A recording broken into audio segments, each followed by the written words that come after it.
इस शुभ घड़ी की आप सभी को, समस्त देशवासियों को बहुत बहुत बधाई। मैं अभी गर्भगृह में ईश्वरीय चेतना का साक्षी बनकर आपके सामने उपस्थित हुआ हूं।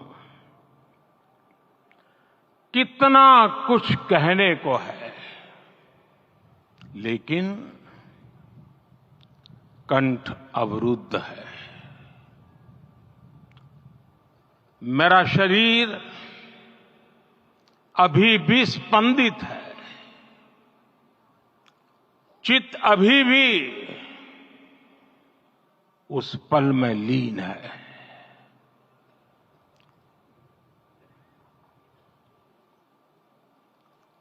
हमारे रामलला अब टेंट में नहीं रहेंगे।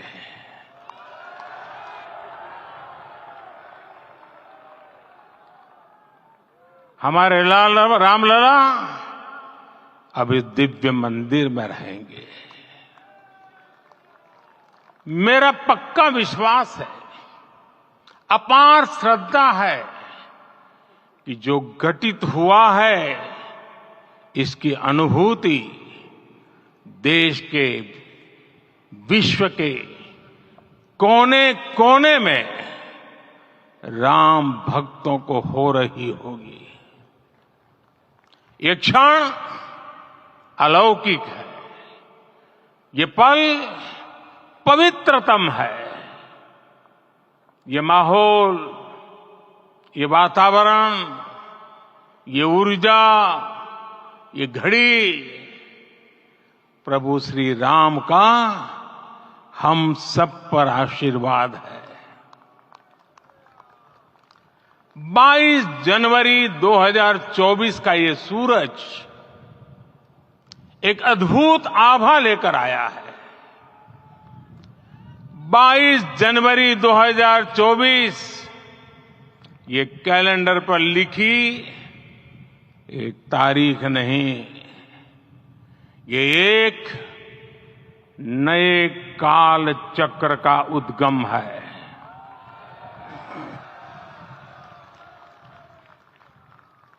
राम मंदिर के भूमि पूजन के बाद से प्रतिदिन पूरे देश में उमंग और उत्साह बढ़ता ही जा रहा था।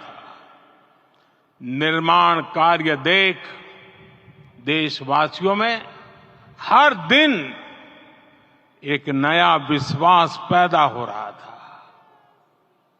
आज हमें सदियों के उस धैर्य की धरोहर मिली है। आज हमें श्री राम का मंदिर मिला है। गुलामी की मानसिकता को तोड़कर उठ खड़ा हो राष्ट्र। अतीत के हर दंश से हौसला लेता हुआ राष्ट्र ऐसे ही नव इतिहास का सृजन करता है। आज से 1000 साल बाद भी लोग आज की इस तारीख की, आज के इस पल की चर्चा करेंगे। और ये कितनी बड़ी राम कृपा है कि हम सब इस पल को जी रहे हैं, इसे साक्षात घटित होते देख रहे हैं। आज दिन, दिशाएं, दिग दिगंत सब दिव्यता से परिपूर्ण है। ये समय सामान्य समय नहीं है। ये काल के चक्र पर सर्वकालिक शाही से अंकित हो रही अमिट स्मृति रेखाएं हैं। साथियों, हम सब जानते हैं कि जहां राम का काम होता है वहां पवन पुत्र हनुमान अवश्य विराजमान होते हैं। इसलिए मैं राम भक्त हनुमान और हनुमान गढ़ी को भी प्रणाम करता हूं। मैं माता जानकी, लक्ष्मण जी, भरत, शत्रुघ्न सबको नमन करता हूं। मैं पावन अयोध्यापुरी और पावन सरयू को भी प्रणाम करता हूं। मैं इस पल दैवीय अनुभव कर रहा हूं कि जिनके आशीर्वाद से ये महान कार्य पूरा हुआ है। वे दिव्य आत्माएं, वे दैवीय विभूतियां भी इस समय हमारे आसपास उपस्थित है। मैं इन सभी दिव्य चेतनाओं को भी कृतज्ञता पूर्वक नमन करता हूं। मैं आज प्रभु श्री राम से क्षमा याचना भी करता हूं। हमारे पुरुषार्थ, हमारे त्याग, तपस्या में कुछ तो कमी रह गई होगी कि हम इतनी सदियों तक ये कार्य कर नहीं पाए। आज वो कमी पूरी हुई है।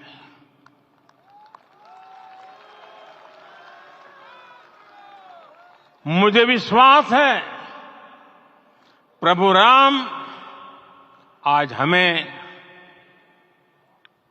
अवश्य क्षमा करेंगे। मेरे प्यारे देशवासियों, त्रेता में राम आगमन पर पूज्य संत तुलसीदास जी ने लिखा है, प्रभु बिलो की हर से पुरबासी, जनित वियोग विपत्ति समनासी। अर्थात प्रभु का आगमन देकर ही सब अयोध्यावासी, समग्र देशवासी हर्ष से भर गए। लंबे वियोग से जो आपत्ति आई थी उसका अंत हो गया। उस कालखंड में तो वो वियोग केवल 14 वर्षों का था। तब भी इतना असह्य था। इस युग में तो अयोध्या और देशवासियों ने सैकड़ों वर्षों का वियोग सहा है। हमारी कई कई पीढ़ियों ने वियोग सहा है। भारत के तो संविधान में उसकी पहली प्रति में भगवान राम विराजमान है।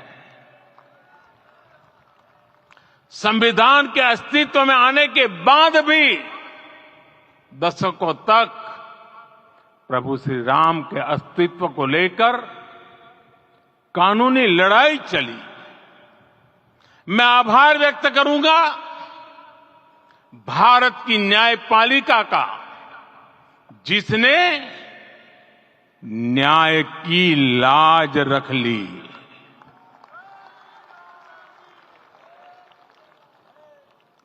न्याय के पर्याय प्रभु राम का मंदिर भी न्यायबद्ध तरीके से ही बना। साथियों, आज गांव-गांव में एक साथ कीर्तन संकीर्तन हो रहे हैं। आज मंदिरों में उत्सव हो रहे हैं। स्वच्छता अभियान चलाए जा रहे हैं। पूरा देश आज दीपावली मना रहा है। आज शाम घर घर राम ज्योति प्रज्वलित करने की तैयारी है। कल मैं श्री राम के आशीर्वाद से धनुषकोडी में राम सेतु के आरंभ बिंदु अरिचल मुनाई पर था। जिस घड़ी प्रभु राम समुद्र पार करने निकले थे, वो एक पल था जिसने काल चक्र को बदला था। उस भावमय पल को महसूस करने का मेरा ये विनम्र प्रयास था। वहां पर मैंने पुष्प वंदना की। वहां मेरे भीतर एक विश्वास जगा कि जैसे उस समय काल चक्र बदला था, उसी तरह अब काल चक्र फिर बदलेगा और शुभ दिशा में बढ़ेगा। अपने 11 दिन के व्रत अनुष्ठान के दौरान मैंने उन स्थानों का चरण स्पर्श करने का प्रयास किया जहां प्रभु राम के चरण पड़े थे। चाहे वो नासिक का पंचवटी धाम हो, केरला का पवित्र त्रिपायर मंदिर हो, आंध्र प्रदेश में लेपाक्षी हो, श्रीरंगम में रंगनाथ स्वामी मंदिर हो, रामेश्वरम में श्री रामनाथ स्वामी मंदिर हो, या फिर धनुषकोडी। मेरा सौभाग्य है कि इसी पुनीत पवित्र भाव के साथ मुझे सागर से सरयू तक की यात्रा का अवसर मिला। सागर से सरयू तक हर जगह राम नाम का वही उत्सव भाव छाया हुआ है। प्रभु राम तो भारत की आत्मा के कण कण से जुड़े हुए हैं। राम भारतवासियों के अंतर मन में विराजे हुए हैं। हम भारत में कहीं भी किसी की अंतरात्मा को छुएंगे तो इस एकत्व की अनुभूति होगी और यही भाव सब जगह मिलेगा। इससे उत्कृष्ट, इससे अधिक देश को समायोजित करने वाला सूत्र और क्या हो सकता है। मेरे प्यारे देशवासियों, मुझे देश के कोने कोने में अलग अलग भाषाओं में रामायण सुनने का अवसर मिला है, लेकिन विशेषकर पिछले 11 दिनों में रामायण अलग अलग भाषा में अलग राज्यों से मुझे विशेष रूप से सुनने का मौका मिला। राम को परिभाषित करते हुए ऋषियों ने कहा है, रमन्ते यस्मिन् इति रामः, अर्थात जिसमें रम जाए वही राम है। राम लोक की स्मृतियों में, पर्वत से लेकर परंपराओं में सर्वत्र समाये हुए हैं। हर युग में लोगों ने राम को जिया है। हर युग में लोगों ने अपने अपने शब्दों में अपनी अपनी तरह से राम को अभिव्यक्त किया है और ये राम रस जीवन प्रवाह की तरह निरंतर बहता रहता है। प्राचीन काल से भारत के हर कोने के लोग राम रस का आचमन करते रहे हैं। राम कथा असीम है और रामायण भी अनंत है। राम के आदर्श, राम के मूल्य, राम की शिक्षाएं सब जगह एक समान है। प्रिय देशवासियों, आज इस ऐतिहासिक समय में देश उन व्यक्तित्वों को भी याद कर रहा है जिनके कार्य और समर्पण की वजह से आज हम ये शुभ दिन देख रहे हैं। राम के इस काम में कितने ही लोगों ने त्याग और तपस्या की पराकाष्ठा करके दिखाई है। उन अनगिनत राम भक्तों के, उन अनगिनत कार सेवकों के और उन अनगिनत संत महात्माओं के हम सब ऋणी हैं। साथियों, आज का ये अवसर उत्सवता का क्षण तो है ही, लेकिन इसके साथ ही यह क्षण भारतीय समाज की परिपक्वता के बोध का भी क्षण है। हमारे लिए ये अवसर सिर्फ विजय का नहीं, विनय का भी है। दुनिया का इतिहास साक्षी है कि कई राष्ट्र अपने ही इतिहास में उलझ जाते हैं। ऐसे देशों ने जब भी अपने इतिहास की उलझी हुई गांठों को खोलने का प्रयास किया, उन्हें सफलता पाने में बहुत कठिनाई आई, बल्कि कई बार तो पहले से ज्यादा मुश्किल परिस्थितियां बन गई। लेकिन हमारे देश ने इतिहास की इस गांठ को जिस गंभीरता और भावुकता के साथ खोला है, वो ये बताती है कि हमारा भविष्य हमारे अतीत से बहुत सुंदर होने जा रहा है। वो भी एक समय था जब कुछ लोग कहते थे कि राम मंदिर बना तो आग लग जाएगी। ऐसे लोग भारत के सामाजिक भाव की पवित्रता को नहीं जान पाए। रामलला के इस मंदिर का निर्माण भारतीय समाज के शांति, धैर्य, आपसी सद्भाव और समन्वय का भी प्रतीक है। हम देख रहे हैं ये निर्माण किसी आग को नहीं, बल्कि ऊर्जा को जन्म दे रहा है। राम मंदिर समाज के हर वर्ग को एक उज्जवल भविष्य के पथ पर बढ़ने की प्रेरणा लेकर आया है।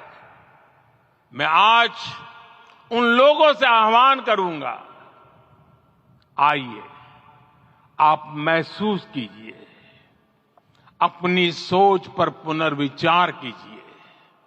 राम आग नहीं है, राम ऊर्जा है।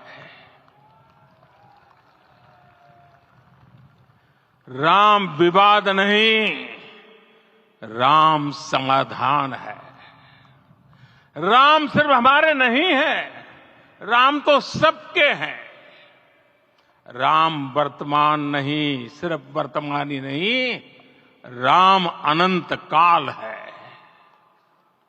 साथियों, आज जिस तरह राम मंदिर प्राण प्रतिष्ठा के इस आयोजन से पूरा विश्व जुड़ा हुआ है, उसमें राम की सर्वव्यापकता के दर्शन हो रहे हैं। जैसा उत्सव भारत में है, वैसा ही अनेक देशों में है। आज अयोध्या का यह उत्सव रामायण की उन वैश्विक परंपराओं का भी उत्सव बना है। रामलला की ये प्रतिष्ठा वसुधैव कुटुंबकम के विचार की भी प्रतिष्ठा है। साथियों, आज अयोध्या में केवल श्री राम के विग्रह रूप की प्राण प्रतिष्ठा नहीं हुई है, ये श्री राम के रूप में साक्षात भारतीय संस्कृति के प्रति अटूट विश्वास की भी प्राण प्रतिष्ठा है। ये साक्षात मानवीय मूल्यों और सर्वोच्च आदर्शों की भी प्राण प्रतिष्ठा है। इन मूल्यों की, इन आदर्शों की आवश्यकता आज संपूर्ण विश्व को है। सर्वे भवन्तु सुखिनः, ये संकल्प हम सदियों से दोहराते आए हैं। आज उसी संकल्प को राम मंदिर के रूप में साक्षात आकार मिला है। ये मंदिर मात्र एक देव मंदिर नहीं है, ये भारत की दृष्टि का, भारत के दर्शन का, भारत के दिग्दर्शन का मंदिर है। ये राम के रूप में राष्ट्र चेतना का मंदिर है। राम भारत की आस्था है, राम भारत का आधार है, राम भारत का विचार है, राम भारत का विधान है, राम भारत की चेतना है, राम भारत का चिंतन है, राम भारत की प्रतिष्ठा है, राम भारत का प्रताप है, राम प्रवाह है, राम प्रभाव है, राम नेति भी है, राम नीति भी है, राम नित्यता भी है, राम निरंतरता भी है, राम विभु है, विशद है, राम व्यापक है, विश्व है, विश्वात्मा है। और इसलिए जब राम की प्रतिष्ठा होती है तो उसका प्रभाव वर्षों या शताब्दियों तक ही नहीं होता, उसका प्रभाव हजारों वर्षों के लिए होता है। महर्षि वाल्मीकि ने कहा है, राज्यम 10 सहस्त्राणि प्राप्य वर्षाणि राघव, अर्थात राम 10,000 वर्षों के लिए राज्य पर प्रतिष्ठित हुए, यानी हजारों वर्षों के लिए राम राज्य स्थापित हुआ। जब त्रेता में राम आए थे तब हजारों वर्षों के लिए राम राज्य की स्थापना हुई थी। हजारों वर्षों तक राम विश्व पथ प्रदर्शन करते रहे थे। और इसलिए मेरे प्यारे देशवासियों, आज अयोध्या भूमि हम सभी से, प्रत्येक राम भक्त से, प्रत्येक भारतीय से कुछ सवाल कर रही है। श्री राम का भव्य मंदिर तो बन गया, अब आगे क्या? सदियों का इंतजार तो खत्म हो गया, अब आगे क्या? आज के इस अवसर पर जो दैवीय आत्माएं हमें आशीर्वाद देने के लिए उपस्थित हुई हैं, हमें देख रही हैं, उन्हें क्या हम ऐसे ही विदा करेंगे? नहीं, कदापि नहीं। आज मैं पूरे पवित्र मन से महसूस कर रहा हूं कि काल चक्र बदल रहा है।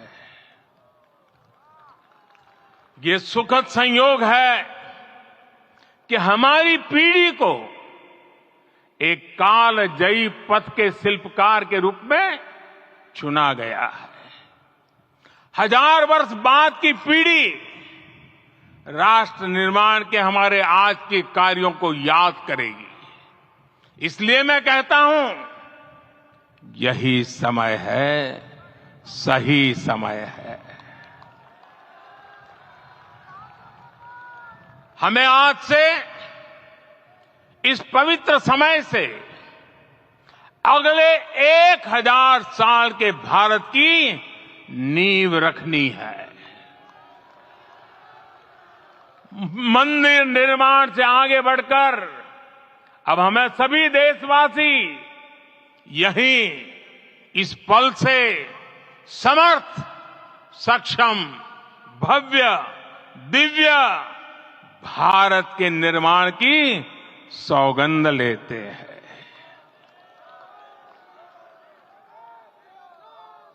राम के विचार मानस के साथ ही जनमानस में भी हो, यही राष्ट्र निर्माण की सीढ़ी है।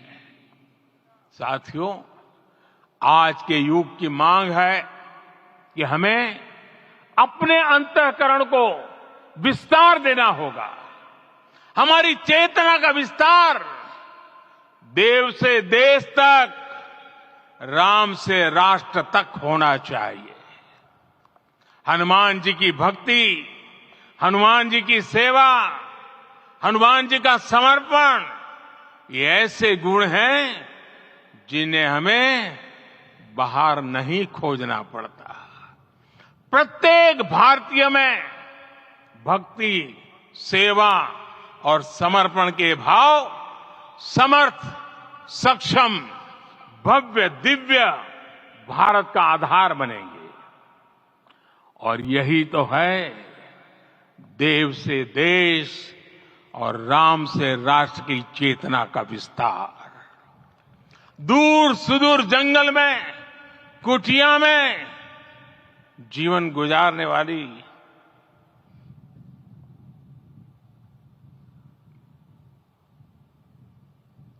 मेरी आदिवासी मां शबरी का ध्यान आते ही अप्रतिम विश्वास जागृत होता है। मां शबरी तो कब से कहती थी, राम आएंगे।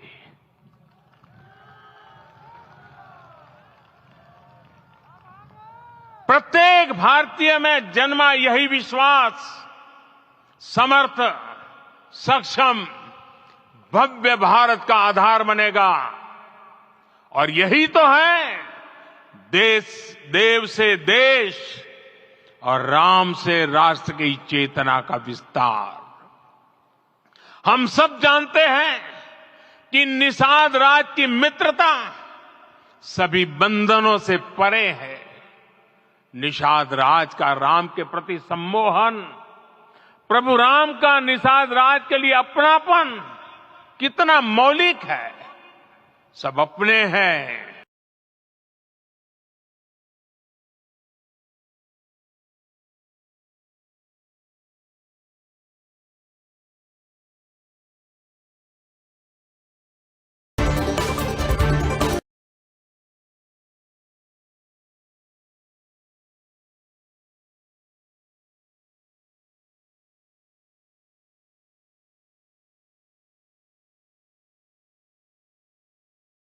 है देव से देश और राम से राष्ट्र की चेतना का विस्तार।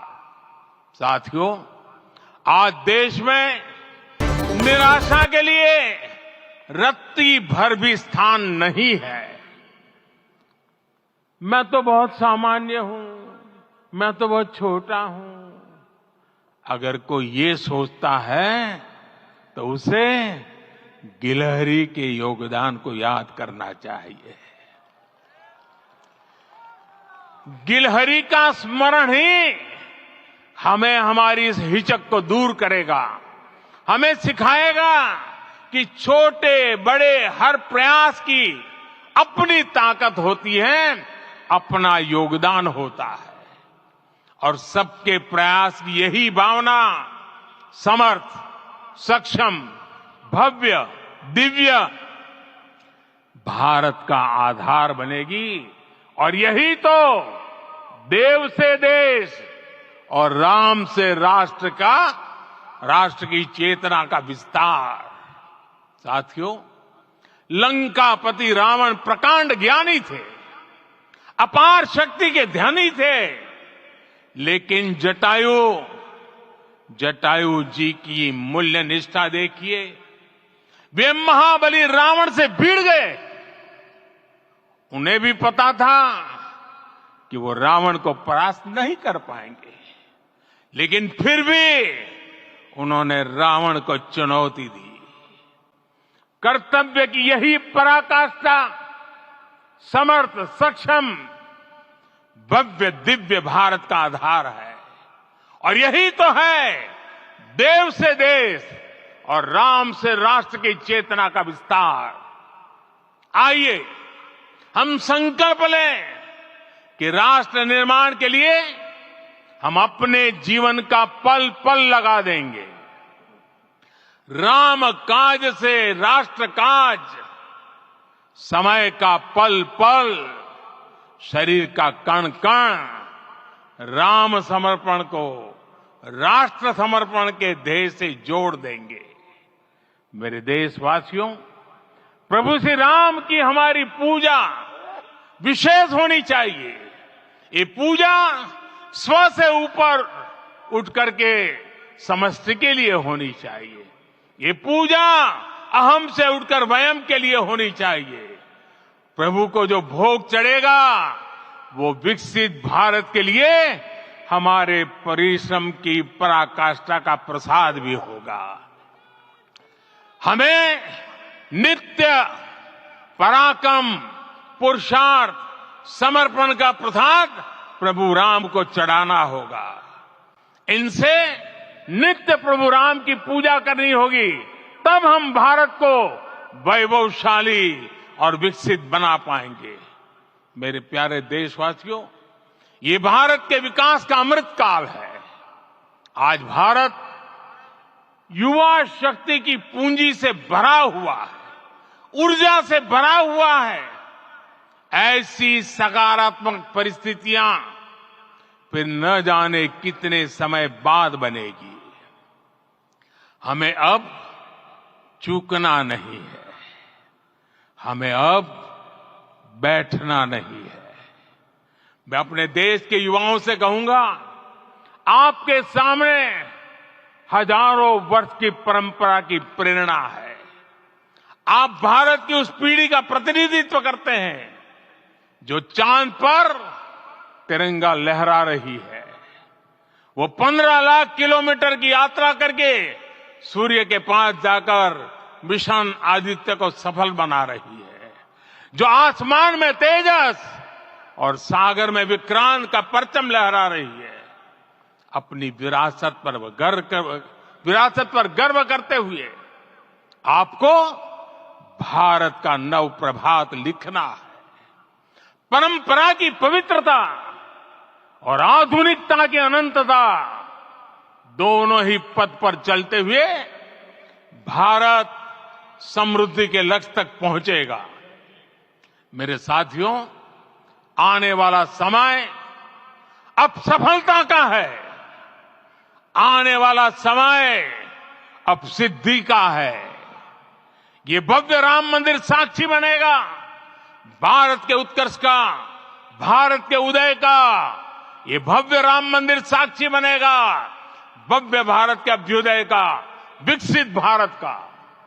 ये मंदिर सिखाता है कि अगर लक्ष्य सत्य प्रमाणित हो, अगर लक्ष्य सामूहिकता और संगठित शक्ति से जन्मा हो, तब उस लक्ष्य को प्राप्त करना असंभव नहीं है। ये भारत का समय है और भारत अब आगे बढ़ने वाला है। शताब्दियों की प्रतीक्षा के बाद हम यहां पहुंचे हैं। हम सब ने इस युग का, इस कालखंड का इंतजार किया है। अब हम रुकेंगे नहीं, हम विकास की ऊंचाई पर जाकर ही रहेंगे। इसी भाव के साथ रामलला के चरणों में प्रणाम करते हुए आप सभी को बहुत बहुत शुभकामनाएं। सभी संतों के चरणों में मेरे प्रणाम। सियावर रामचंद्र की, सियावर रामचंद्र की, सियावर रामचंद्र की।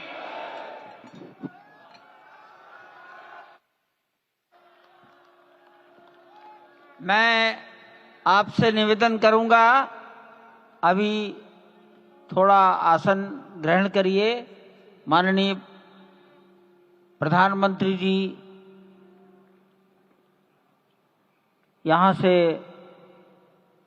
कुबेर टीला की ओर प्रस्थान करेंगे।